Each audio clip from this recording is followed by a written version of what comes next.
এমনি দেখবেন আপনি মাশাআল্লাহ, দেখতে অনেক বুজুর্গ মানুষ, অনেক বড় আলেম মানুষ, সব ঠিক আছে, কিন্তু সংসারে গিয়ে দেখেন শান্তি নেই। শান্তি নাই কেন? বলে আল্লাহর নজর থেকে পড়ে গেছে। কেন আল্লাহর নজর থেকে পড়ল? নিজেকে নিজে একটু কিছু মনে করছে।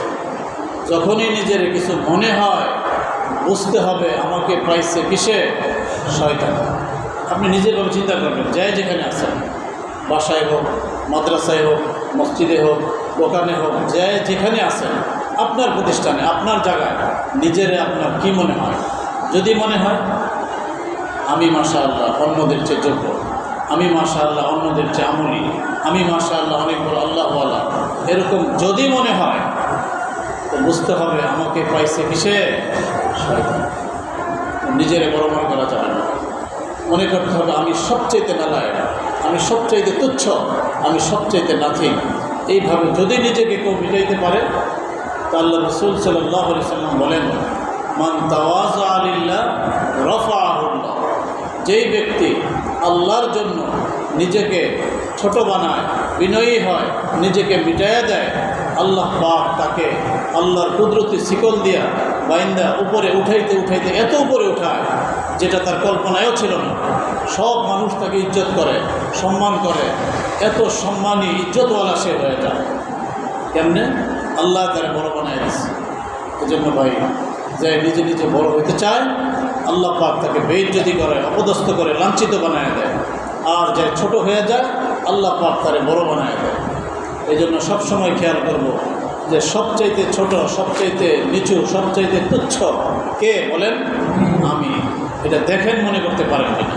যদি না পারেন তো বুঝতে হবে এখনও শয়তানির রোগের জীবাণু আমার মধ্যে আছে। এই জন্য বড় মনে হয়।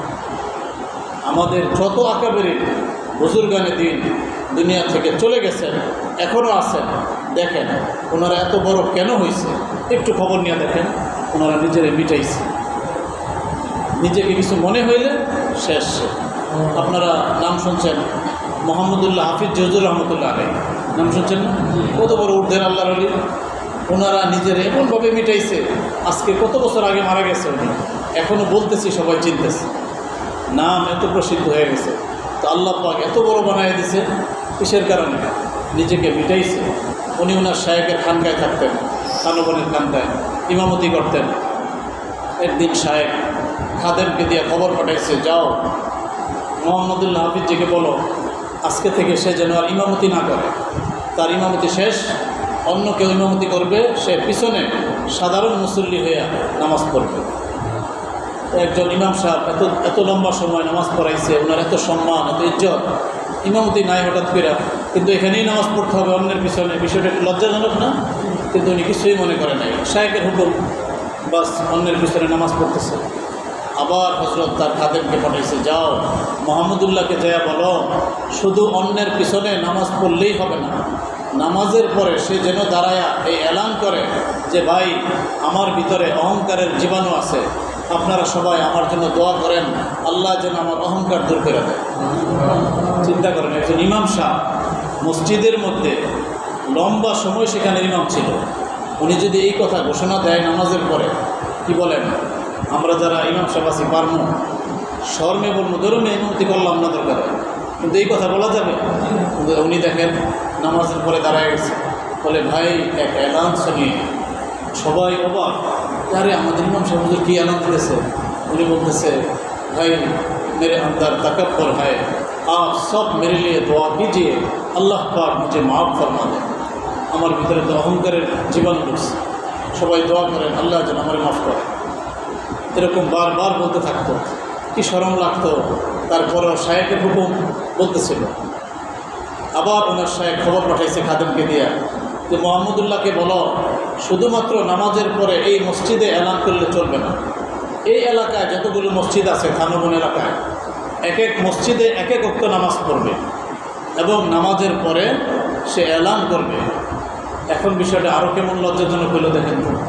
এই মসজিদে যা হয়েছে হয়েছে, প্রত্যেক মসজিদে মসজিদে গিয়ে এই কথা বলা, সবাই তো সম্মান করতো যে হাকিমুল উম্মতের মসজিদে উনি ওখানে ইমামতি করে, এখানকার কত বড় একজন সম্মানী মানুষ, ওনার খলিফা, কত ইজ্জতওয়ালা মানুষ, এক এক মসজিদে তখন যায় এক এক ওয়াক্ত নামাজ পড়তো আর এই এলান করতে থাকতো। এলান করতে করতে এমন একটা পরিচিতি হয়েছে, ছোট ছোট বাচ্চারাও ওনাকে দেখলে টিটকারি মারত। একদিন আসর পড়তে যাইতেছে এক মসজিদে, ছোট ছোট দুই বাচ্চা একটা আরেকটারে বলে, ভাই দেখো দেখো, ওই যে দেখো तकब्बुरवाला शख्स आया है, अभी नमाज के बाद ऐलान कीजिए मेरे अंदर तकब्बुर है। দেখো ওই যে অহংকারী ব্যক্তি আইতেছে, এখনই দেখবা নামাজের পর এলান দিবে যে আমার ভিতরে অহংকার আছে, সবাই দোয়া করেন। তো হযরত এই কথা শুনছে, লজ্জায় ওনার চোখ থেকে পানি পড়তেছিল। ছোট ছোট বাচ্চারাও বলতেছে, কিন্তু কি করবে, শায়েখের হুকুম বলতেই ছিল। কয়েকদিন পর হঠাৎ সাহেব আবার খবর পাঠাইলো, যাও আজকে থেকে মোহাম্মদুল্লাহকে আবার ইমামতি করতে শুরু করতে বলো। আবার ইমামতি করা শুরু করলো। এখন ওনার সাহেব ওনাকে খবর পাঠাইছে, যাও মোহাম্মদুল্লাহকে ডাকো। হযরতের রুমে ডেকে নিছে, নিয়ে বলতেছে, আচ্ছা মোহাম্মদুল্লাহ হাফিজজি, তোমাকে যে আমি এত বড় একটা কঠিন শাস্তি দিলাম, এত লজ্জাজনক অপমানজনক, তুমি তো আমাকে একবার এই কথা জিজ্ঞাসাও করলাম না যে হযরত আমার কি এমন দোষ, কি ত্রুটি আপনি পাইছেন যে আমাকে এই লজ্জাজনক শাস্তিটা দিচ্ছেন, একবারও তো জিজ্ঞাসা করলাম না। উনি প্রশ্ন করছে, খেয়াল করেন হযরত আজিব এক উত্তর দিছে।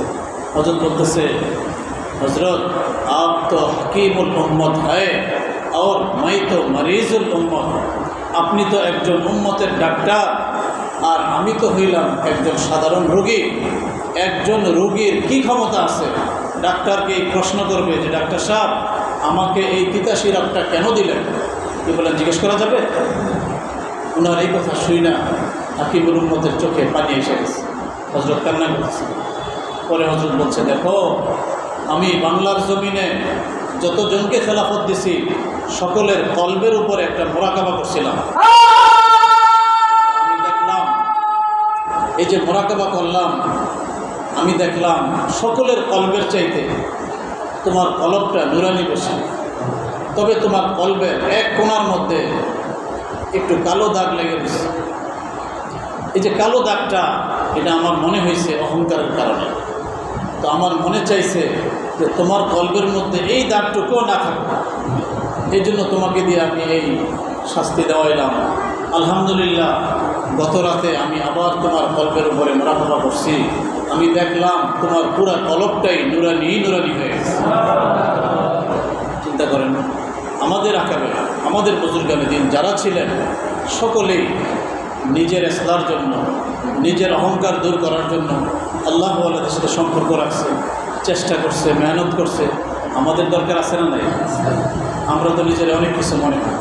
কয়েকদিন একাদশে মসজিদে গেলে সামনের কাতারে নামাজ পড়তে পারলে, একটু তিনচিলা লাগায় আসতে পারলে মনে হয় যে মাশাআল্লাহ আমি কি হয়ে গেছে, কিছুই হইতে পারেন না। আমি নালায়েক, আমি তুচ্ছ, আমাকে আল্লাহ পাক দিনের কাজে লাগাইছে, আমি তো এই কাজের উপযুক্ত না, আমি সবচেয়ে নালায়েক, আমি সবচেয়ে তুচ্ছ। এইভাবে যে ব্যক্তি নিজের মিটাই দিতে পারবে, আল্লাহ পাক তাকে উঠাইয়া দিবে। পারবো ইনশাআল্লাহ।